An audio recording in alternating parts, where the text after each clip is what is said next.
Hey guys, welcome and welcome back to the channel. My name is Miss Fosole and this is re-moisturize. If you're new, hello, and if you're a returning subscriber, baby girl, welcome home. And if you love lifestyle content, beauty, natural hair, and personal development, go ahead and subscribe to this channel because I got more to offer for you. Finally reached 500 subscribers.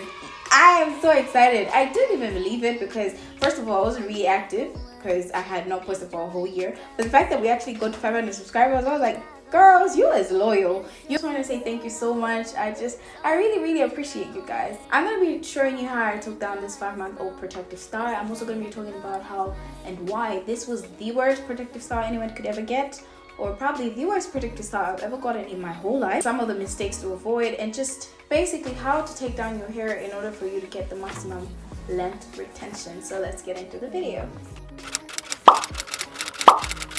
Alright you guys, so as you can see, I had this protective style and for a little bit over 4 months, going towards 5 months. Extensions were very short and therefore most of my hair was actually longer than the extensions, so my ends were out.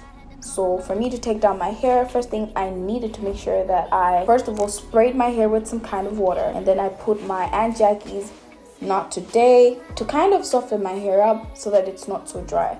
And the reason why I did this is because my hair was extremely dry from this protective style. First of all, because I had never washed my hair since I put this protective style. The only thing I ever did was oil my scalp for like a few times. I did not do anything to moisturize my hair. Apart from the fact that I never washed my hair whilst this protective style was in, I never once re-moisturized my hair. I think because obviously I was sick, so I couldn't deal with my hair at this point. I'm showing you how my hair was actually reaching the ends of the extensions. And then for me to take down the extensions, I needed to make sure I snipped my hair off just a little bit, and then I went ahead and then started unraveling my twist. Now when you're doing this, you have to make sure that you're being very gentle. Now because the extensions were textured and my hair is also textured, it was very difficult for me to separate my hair and the extensions, and this is another reason why I feel like this was the worst protective style. First of all, not only because my hair was dry, because it was just like in this protective style the whole time without any kind of manipulation or just taking care of it in any way, but because the hair extensions that I used were textured and my hair is also textured.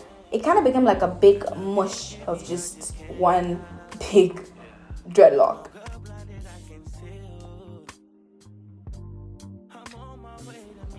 After taking down the protective style, as you can see, I made sure to just loosen the lengths at the end of my hair. The reason why you want to do this and not wait until you actually remove all your hair is because when you take down your protective style, your hair sheds. I think I talked about hair shedding in my length retention video.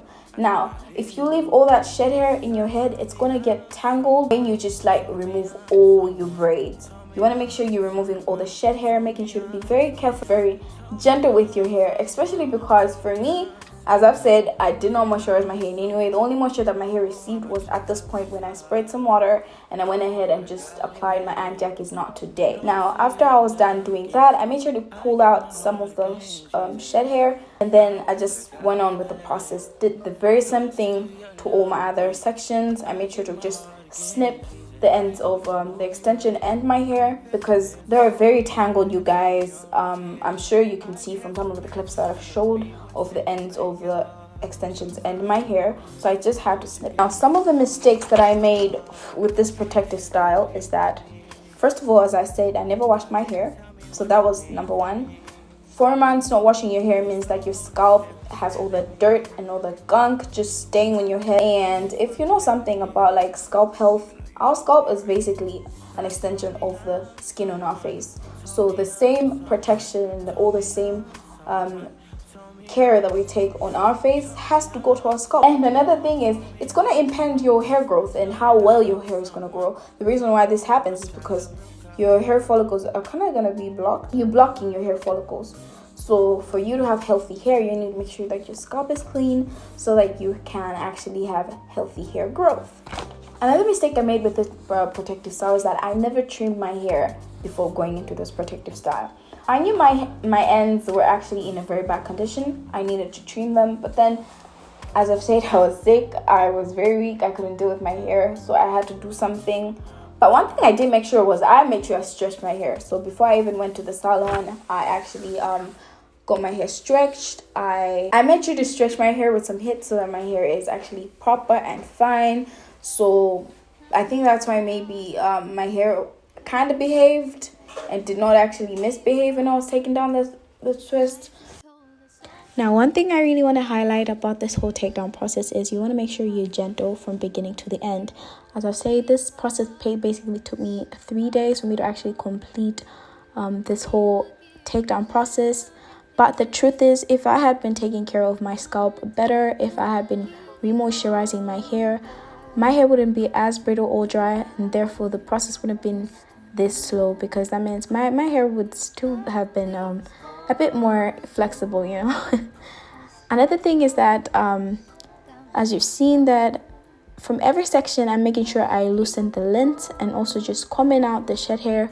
You don't want to skip this step, you guys, because when the shed hair gets in contact with other shed hair and some of the hair that's already on your head, the tangles are just horrendous. Like, it's a nightmare. So make sure that you removing your shed hairs right after you take down your twist or braids, whatever it is. And in any case where your hair is feeling way too dry, or maybe the lengths are not easily removed from a section of hair or a braid, just take some hair butter or just a little bit of conditioner, because of the oils that are in the conditioner and hair butters are able to just kind of like dissolve the lengths and just make them easier to remove. As you can see, I went ahead and just took a comb and just gently brushed out all the shedding, and that was the shedding that I got from that section. And again, if you experience any single strand knots or just any fairy knots, go ahead and just snip it out and your hair will be as good as new. You don't want to keep those in your head again, because it can cause tangles and they're quite a nightmare to remove when they get in contact with other pieces of hair. Otherwise, that was all the shedding that I got, and also some of the hair that I cut as I was taking down my hair. And this is how my hair was looking, you guys. And I had forgotten how my hair looks on my head, you guys. But I was very happy. I was very relieved. And you know what? I wasn't actually so mad. I know that I would have retained more length if I was able to actually take care of my hair the way it needed to be taken care of. But you guys, I was sick. I had no choice. Otherwise, I just want to say thank you so much for all the love and the support. Keep supporting, keep sharing, keep liking, keep subscribing. Love you so much and stay blessed. Mwah.